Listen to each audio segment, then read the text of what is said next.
Okay, this story is another one from Alvin Schwartz, the Scary Stories Treasury. This is from his second book called More Scary Stories to Tell in the Dark. Remember, during this whole unit, we're focusing on foreshadowing. When the author gives you little hints throughout the story as to what's going to happen in the end, and you figure out probably what's going to happen in the end. You've got an idea and you want to keep going with the story so that you can see whether or not you're right. The story is called "And the Man in the Middle." It was almost midnight.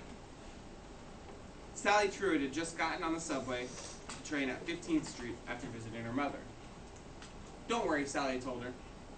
"The subway's safe. There's always a policeman on duty." But that night she didn't see one.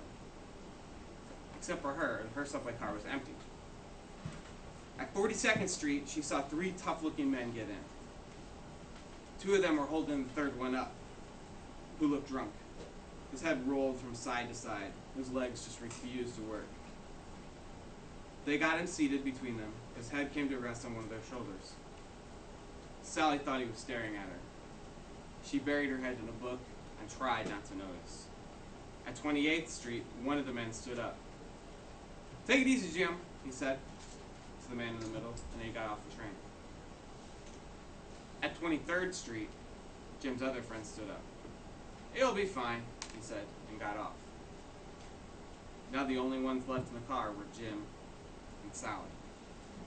Just then the train went around a sharp curve, and Jim pitched onto the floor and landed at Sally's feet. She looked down at him. She saw a trickle of blood on the side of his head, and just above that, the bullet.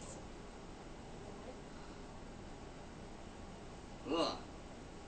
That was short, but real creepy. Not really. Not really. No. The dead guy on the subway sitting next to you, staring at you, doesn't creep you out? No. That would be pretty creepy. Yeah, that was us. No. Think about it. Visualize it. There was a dead guy. Now, what Pretty sure it's green. hints did the author give you in that story before Sally found out Jim was dead that things were awry? Yes, sir. The fact that he could not stand. The fact that he couldn't stand. When he was like a lot of sleepiness. Like, yeah. Not necessarily sleepy, but his head Yeah, it was like rolling. And that kind of. It was rolling? Kind of sleepy. Colin? The word drunk is passed out, kind of looking tired. Yeah, they kept using words that said something isn't right, drunk or passed out or head rolling or something. And so by the end, you're putting the pieces together. So you're not surprised that something's wrong, but he definitely catches off guard a little bit with the fact that Jim is dead. Nice job, guys. You can get your stuff ready. Go and line up.